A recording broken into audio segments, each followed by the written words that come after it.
Thank you, Martin.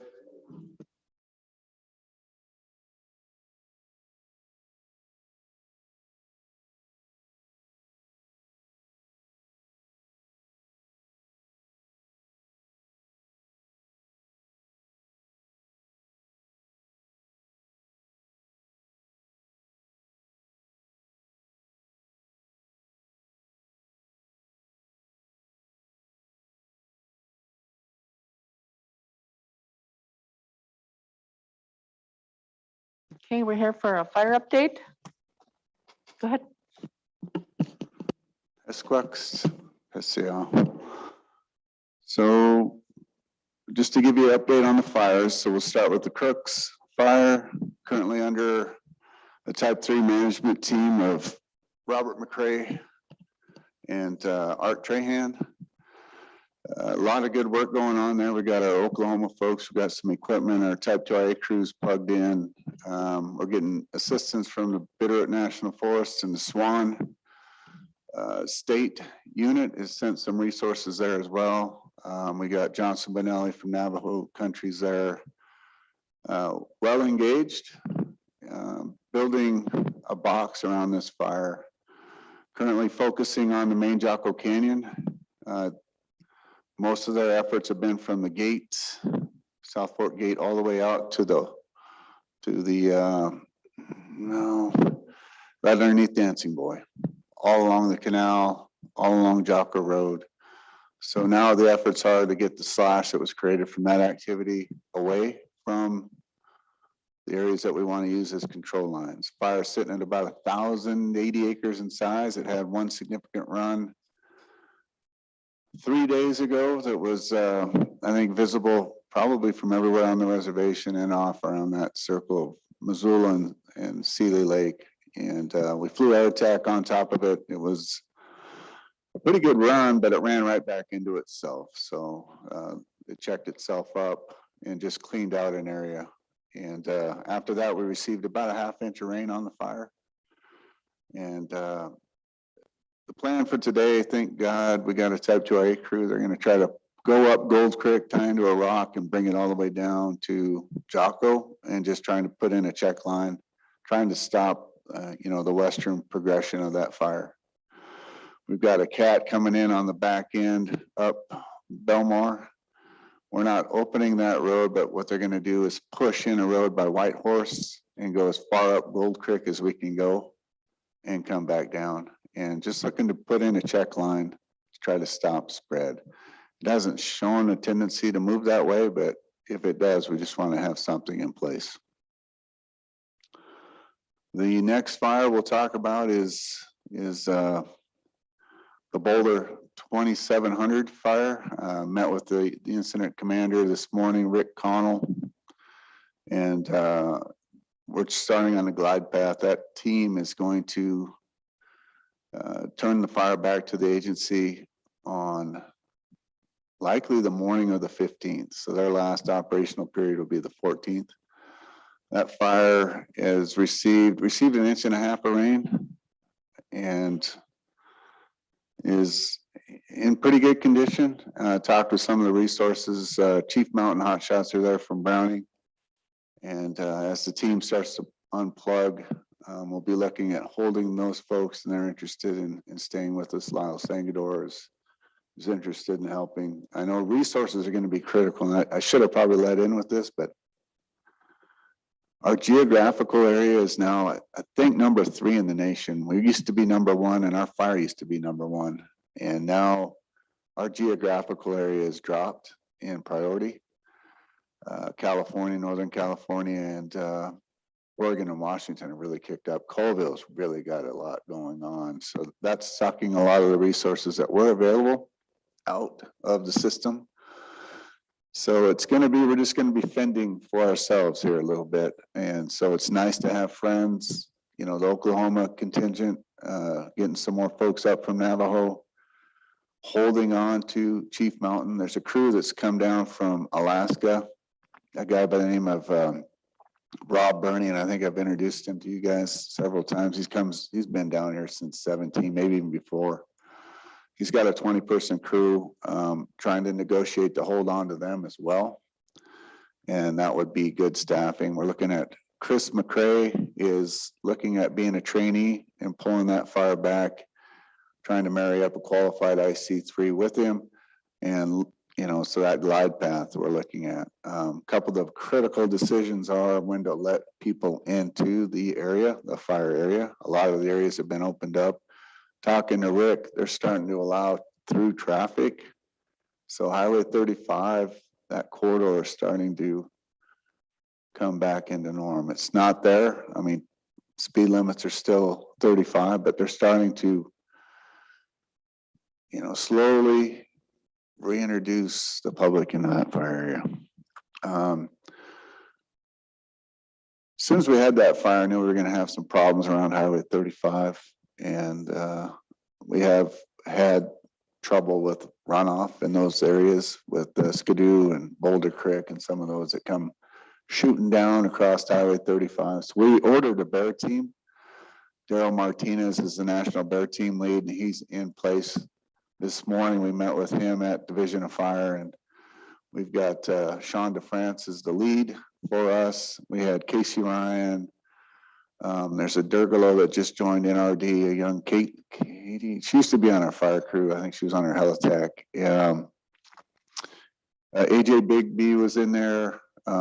Steve McDonald representing forestry, Tony Cashola, James Lozo.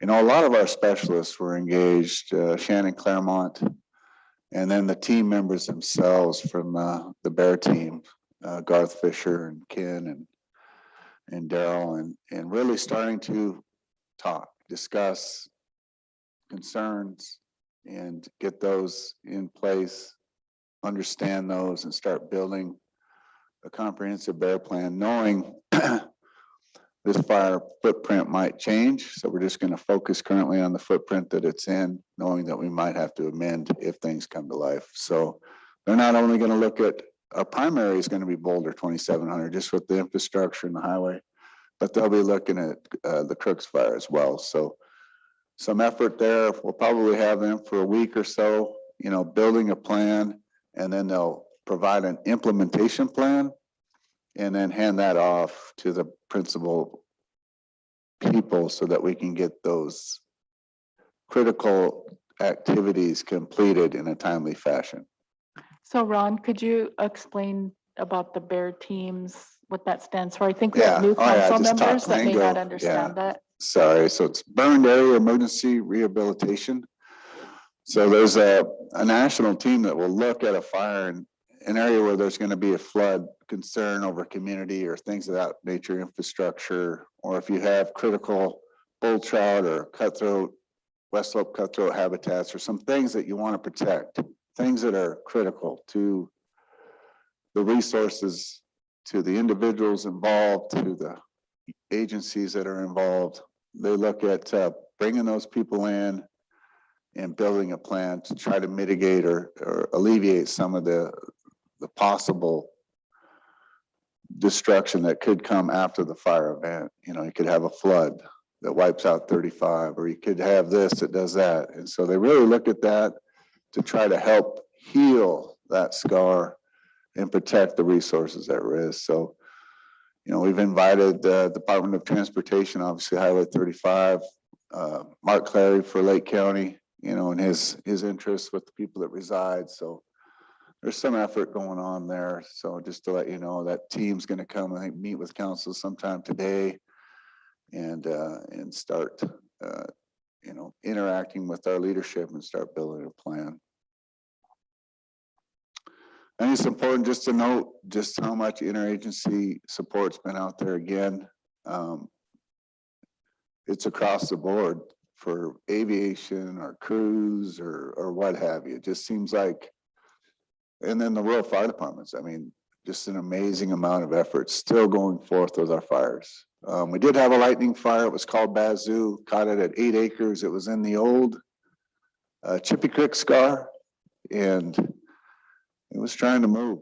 You know, we had to hit it with all 5 seats, helicopter, not a lot of timber, but the grass component that came back from, you know, that fire scar from 7. Yeah, it started to move, but we caught that one and it's in good shape. I think the other thing I'd like to share with you is just our current fire danger and just show you the effects of the rain that we've got. And I'll start with Pistol Creek. You can see that current fire danger is down towards historic lows for this time of year. We typically don't get that type of rain activity this time of the year. In our fire seasons, it's usually ramping up.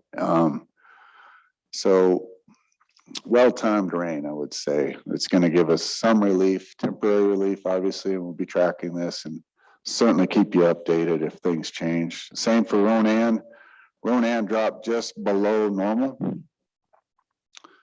And you can see the trend, the green line trending up. That's kind of where the trajectory where we expect it to end up. And then looking at the west side, you know, I use the Plains raw station as opposed to Hot Springs.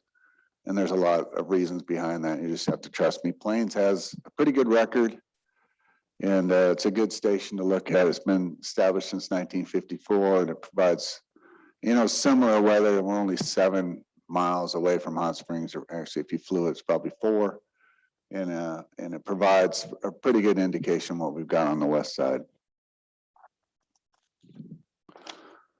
We did have a town meeting last night on the Crooks Fire. Appreciate Honorable Chairwoman being present, Bang being present, Martin. That presence appreciated, just to, you know, show that we are engaged as a tribe, as a, you know, and I thought the community provided support to the firefighters. They liked the effort that was being made. At some point, we're probably going to need a community meeting for this one as well, and I'll talk with Rick Connell and try to get a feel for when the appropriate time would be for that particular meeting. So this afternoon, I plan on meeting with Rick. Like I said, we'll be talking about a glide path to bringing that fire back to the tribes to manage. Just a couple more points, and I know it's kind of running long, but we're trying to unplug people, give them a day off now that we got this rain, and you can see the fire dangers. Just unplugging folks, giving them a day off so we can come back in and see where we go with this extended forecast and the needs of our fire program to meet the needs, your expectations, and those of our communities. So, and one last thing is, you know, we lost about 7 people to new jobs. A lot of them moved to Mission Valley Power. A couple of them moved over to the Bison Range. Just to give you a heads up, I mean, it's still a challenge trying to retain these folks. It's a different job. It's a commitment of, you know, I don't know, 13, 14 days in a row, and then you get a day off. And I can see these folks are just looking, hey, less work, less commitment, more money, better benefits. So it's the struggle that we're working with. And I think I've presented this to council for 3 or 4 years.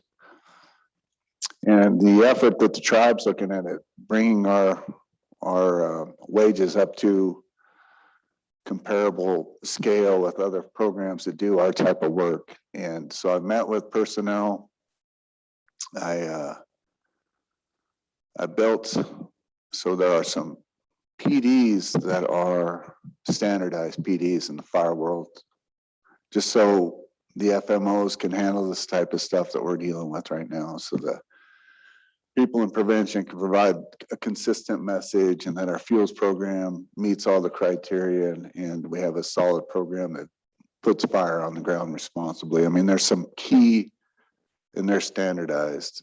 And from the engine folks, you know, the engine foreman, Type 2IA crews, the helicopter modules, I mean, these have to be standardized across the board because of the risk or associated risk with the job that they do or the resource that they manage, aviation assets, things of that nature. Dispatch. There's a standardized PD for our dispatcher and our assistant dispatcher so that, you know, the accountability of tracking weather, resources, and documenting things is consistent. So I built that framework. I gave that to Renee and asked her to present that to the company that was involved in the effort for the tribe. And, you know, I'm just hoping to hear back from that at some point so that we can, you know, the people that walk out the door, they're really good people. We've got, in some cases, 10, 15 years committed into them, training, experience, and it's tough to watch them walk. Not that I don't blame them, but it's a concern, I guess, just looking forward. CT, anything? Bing? Thank you, Madam Chair. Hey, Ron, listening to talk here about the people that you've lost and whatnot, is there any thought on your behalf about hiring more people for, you know, for your crews? And also, you think it's a little bit premature since we got this 100-degree weather coming again this coming weekend, and with the wind coming up, what I heard on radio this morning coming back towards the end of the week too, that with the Colossus area or some of your people that are leaving, you think it might be a little bit premature for that to happen? Our crew, yeah, I don't want anybody to leave. That's where I'm looking at that being, I'm going to that fire camp and trying to talk to resources that came in a few days late to try to stay with us and hold us through that period of time. So what Bing's talking to is, yeah, this weekend's going to look pretty. There's some weather coming back that's significant, something that we got to have our eyes on. And that's why we're trying to get the rest now. Then it looks like it goes back to seasonal and they're talking about a trough. So we're hoping this is just a short bump. I don't know, hope's not a strategy, but weather right now is the biggest driver because I don't see us changing in priorities and I don't see resources becoming available. So it is a constant reach. I got Bob McCrae just reaching out to all of his buddies that he knows from way back that owe him a favor, and we're pulling on that right now. So yeah, it's never ending. We're looking to try to replace those guys. A couple cool things about the folks that hired is they asked if they could delay just because of the weather conditions that we're under to try to delay their start at the new job until we get to some stable ground. So although they took new jobs and could leave, there's a lot of them that are deciding to stay. So that's a good point. But yeah, we still got some season ahead of us for sure. Okay. Charmel? Thank you, Madam Chair. Ron, I just wanted to say thank you for continuing to bring the issue before the tribal council about the need for supporting your teams appropriately with, you know, the pay structure. I'm just really thankful that we finally have a system in place today that'll adequately address that. Hopefully it will be adequately addressed. I know that there's you know, the pay scale system pulls in data from other places to try to make sure that we're in the marketplace, and that's always hard to get the appropriate data. So I'm glad that you're working with them to get the right kind of comparables, and hopefully that will help a lot. But I just want to say, you know, that's a part of your job, and you're doing your job. You're doing your job to continue to advocate for appropriate compensation. So thank you. Thank you, Charmel. Carol? Yeah, I think after talking to you, Ron, that system really didn't work that well. So now you're thinking outside of the box. Is that correct? That you're trying to work another avenue? Or is it working up the line on that system that we adopted? Right. So thank you, Charmel and Carol, for bringing this to light. Yeah, so I wasn't sure where that company went to gather their information. And I met with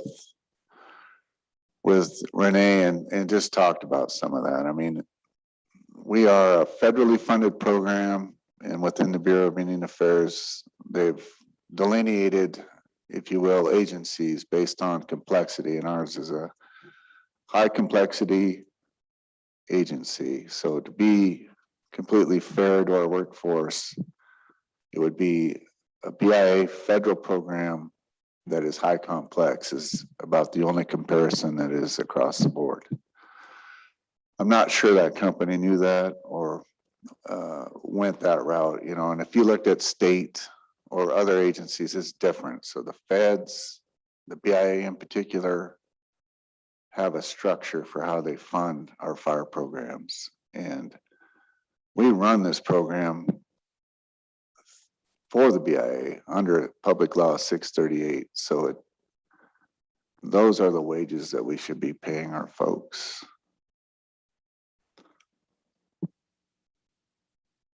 Okay, any other questions?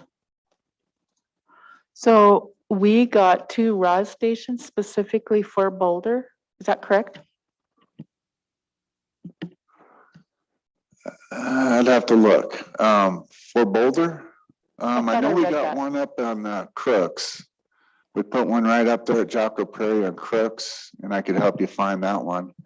Let me talk to the IMED. I got a meeting with him. I still have to figure out what happened that other night, and in terms of weather. And I got a meeting scheduled with them, and I'll find out if there is a weather station set up. Definitely. Are you wanting that to stay in after they leave? No, I was just wondering, I thought that we had 2 specifically set up for, I thought it was Boulder, but maybe it was one for each. Okay. Yeah, so- I'll dig into that one for you. I'll update you on Thursday So as the we bear- start to progress. I think if I could, I'd like to come in again Thursday and just talk about how we're progressing. I think that would be appropriate at this point. Okay, so the Bear team is gonna do an in briefing at 1 o'clock today. So we can get more info on that. Martin? Madam Chair, I could just kill 2 birds with 1 stone. Well, CT's here. I just wanted him to address the arson hotline issues that we're having here. And that was my issue that I had for the agenda. So I'll turn it over to the expert. Thank you. All right, yeah, so, Rob got in touch with me, you guys talked to him about doing some arson and some weed tip type PSAs, and Martin has one up right here that I sent out on July 22nd, and we start getting these human caused fires that we can't really piece together, how they started, if it's an accident or if it's intentional. So, Devlin and I, start talking with the other investigators, and I get these PSAs out, because there is this weed tip hotline, 1-800-47-ARSON. And, I heard your radio ad yesterday, or the ad that Rob put in. And, you remain anonymous, confidential, because we do have a problem of, some hot starts. We do believe, not necessarily saying, what fires were hot starts, but, we do have a problem on the res every year of not being able to find out what actually started the fire. And they're all kind of the same MO. Rob and I, we're gonna work close together. Whatever you need, just let us know. I let him know if you need anything, ideas, or, the stuff I have for weed tip or any of these other kind of incendiary fires. I'm available. Yeah, we decided, I think Rob said he was gonna do a radio campaign and then also a billboard. He was looking for availability of billboards. Yeah, So- billboard. And then, so yeah, yesterday I actually heard your radio ad, or his radio ad that aired yesterday when I was heading to the community meeting. Okay, very good. Any other questions for these gentlemen? No? Okay, we appreciate the update. Thank you.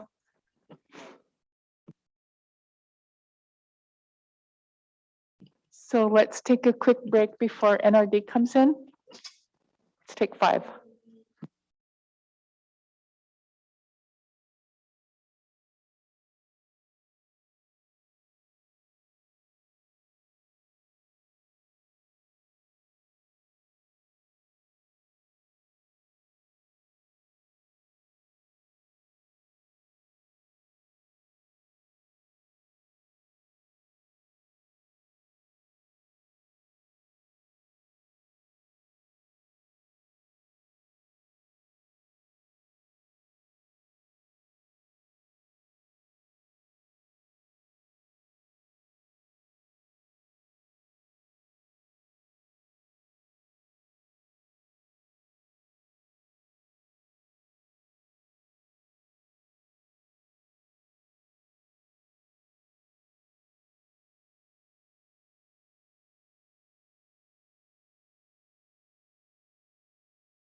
Okay, we'll call the meeting back to order. Next up, we have Lynn Ducharme and Whisper Means on page 2 in the packet. Good morning, ladies. Good morning, Madam Chair and the rest of the council. As I presented back in January, the Nature Conservancy, as part of their Indigenous people's effort, would like to donate their Safe Harbor Marsh property to the tribes. It's a 132-acre parcel out on Rocky Point. There's, I think, 2 maps showing the logistics of where it's located and what it looks like. And we've spent basically the last 8 months working with TNC to review documents, prepare for closing, and get ready to basically take title to this property. As mentioned in January, Natural Resources are going to handle the closing costs of this property, which are in the tune of, I think it's $2,300, basically for all the closing documents, title insurance, that type of thing. And Wildlife will manage the property into the future. And I don't know if council wants me to mention the market analysis we had done on the property in terms of the potential value of the property, but again, TNC is donating it. One thing legal wanted me to mention to you is, as you can see on the aerial photo, there are 2 road easements on the property. The one to the south is Kings Point Road. That one is a county road. The one along the west side that comes through that property has an easement, but it's kind of a weird one in that it appears that perhaps the road easement is an easement for a new road, and once it's constructed, it would terminate the existing road. But Brian wants to look into that further. However, he did tell me that he's reviewed anything and he's very comfortable with moving forward with the closing, and that he would like to, very soon he's going to kind of look into the access issue in that western road. Just so council is aware, some of the landowners off of that road apparently don't have access through the TNC parcel, and they approached TNC within the last, I don't know, year or so, knowing that TNC might donate it to us, asking if TNC would work with them for full access, and TNC deferred to us. So at this point, like I said, legal will look into that into the future, but does not see it to be any reason to not close. As I said, this is a very ecologically significant property. I don't know, Whisper, whether or not you want to address any of that or have anything to add, but I'll give you a second if you do. Well, it's a pretty good birding area. It's definitely an attraction for people to look at birds. I did send out a request to Mark Couture just to ask about the other tribal lands surrounding. I just sent that to him like a few minutes ago. So as soon as we're able to chat about that, just kind of talk about what the other land use is around the marsh. But we plan to just keep it protected for wildlife habitat, amphibians, reptiles, and birds. Great, thanks, Whisper. At this point, closing is scheduled for the 18th. So Madam Chair, I don't know whether you're available that day. We have several options for closing, which I can contact you directly and see what your preference is. And just so you're aware, the Nature Conservancy at some point in the next few months would like to explore with Whisper and the council whether or not we do a celebration on the property to celebrate them turning it over to the tribes and doing what they feel is the correct ownership for the parcel. But at this point, unless there's questions, I would ask the council to approve the resolution to go ahead and take title to the property and arrange for closing on the 18th. Anita? Yes, Madam Chair, I'd like to make the motion to accept the donated property. Okay, we have a motion by Anita, second by Charmel. Questions? All those in favor?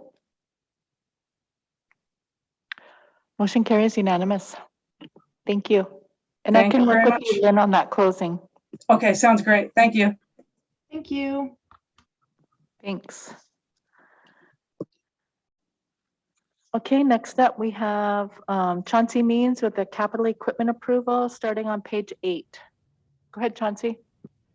Good morning, Madam Chair, members of council. I am here to request approval of a capital equipment purchase of a vehicle for the water quality program to do water quality sampling on the reservation. This is using EPA grant funds that will expire on September 30th, 2021. So we are looking to get approval to do a capital equipment purchase.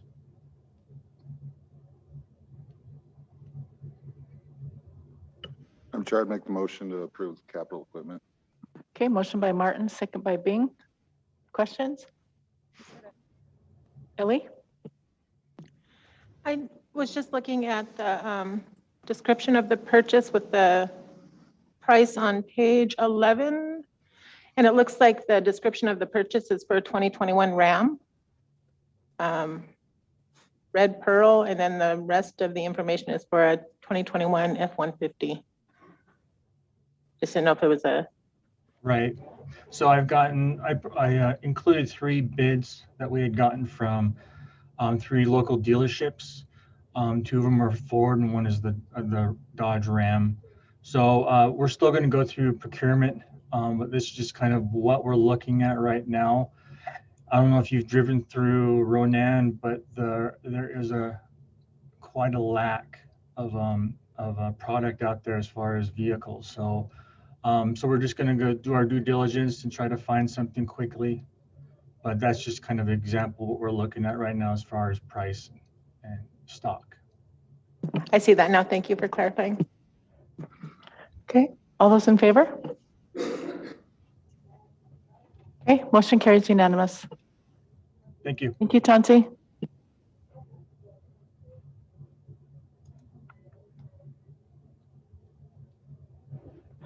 Okay, next up we have legal. Dan? Good morning, Madam Chair, council members. Most of our discussion this morning is going to be from Jordan and Chelsea. I don't see Jordan on yet, so I'll reach out to him. But in the meantime, I see Shane's on. Shane, do you just want to let the council know the information you had sent them to look at and review? If you're on, Shane. Yeah, so good morning, council members. I think Jordan was going to update you on, well, yeah, I think he had a couple things. Oh, he's right here. But I think he was going to just kind of update you all on one thing that we had going in the office, as we have some juvenile wellness funds coming in. And I see Jordan here now, so I'll let him kind of chime in on that since he's been in the mix of those conversations directly. Okay, Jordan, before that, I think that might have been an executive session item. So I do believe Jordan and Chelsea have one open session item for the council. So Jordan, go ahead. Good morning, Tribal Council. So I'm not sure, is Chelsea on, Dan? Yeah, there she is down there. I'll get us started. So we were just gonna present the Cultural Waterways Ordinance for final approval. Several weeks ago, we presented that to council with the help of the Salish Pond Area Culture Committee and Natural Resources Department. We took it back to the folks who helped work on this, and we believe it is ready for final approval. I'll ask Chelsea if she wants to add anything to that. I don't have anything to add, Jordan. That's right, it's ready. So this was an exciting project. It's been ongoing since about 2017, and so we're proud to present that today for your approval, Tribal Council. It went through public comment. Overall, I'd say the public comment was very positive.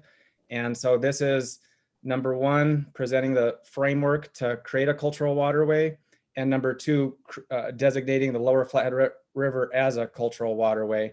And then it provides us a year, is the goal to have a management plan in place with some leeway there. So with that, if there's any questions, we can take those. Otherwise, I think it's ready for your approval.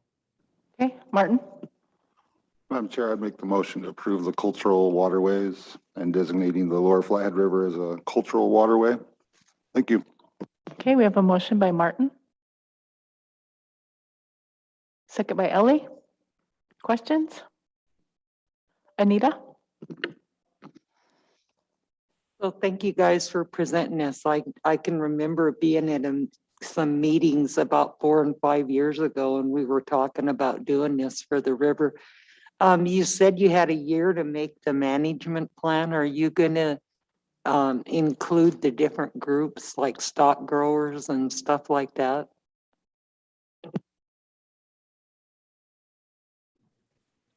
Madam Vice Chair, yeah, so we'll, and Chelsea, you can help me out here, but we're gonna include all of the stakeholders. So I think it's the Natural Resources Department, Forestry, Preservation, and the Lands Department as we work to create the management plan. And so, yeah, I would, and then I believe that also goes through TAPO, Chelsea.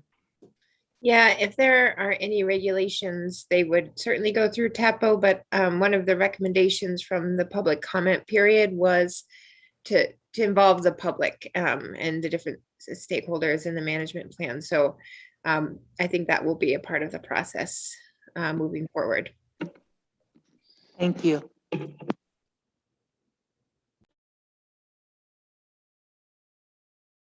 All those in favor?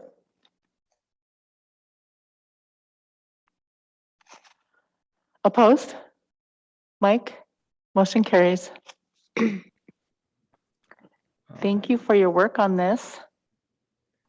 Yeah, that's real exciting. Thank you, Tribal Council. And I just wanted to give some more thanks because it's, of course, a big team effort. So, of course, I want to thank Council for your vision.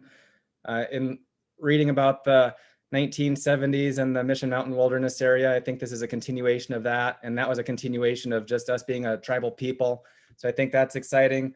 All the departments who worked on it, Tony, I think that was a vision he really brought to life. Kootenai Culture Committee, Natural Resources Department, Lands, Forestry, Preservation, the Yale Environmental Protection Clinic, of course, the legal department. I want to give a special shout out to John Carter, who really, I felt like was the professor on the project as me and Chelsea worked on this. And then the membership and community members who gave public comment. It was just a real community approach. So thank you all. Thank you. That? One more off our list. Yes, one more ordinance off our list. And yeah, this is a really historic moment. You know, if you guys think about the, I guess the original intent was to create a tribal kind of scenic, is it called scenic byways or whatever? I'm sorry, I lost my train of thought. But yeah, I'm excited. A cultural waterways ordinance, CSKT, yay. Okay, did we have anything else for open session? No, that was it for open session, Madam Chair. We request executive session at this time, at which point I'll turn it back over to Jordan as soon as we're off live streaming.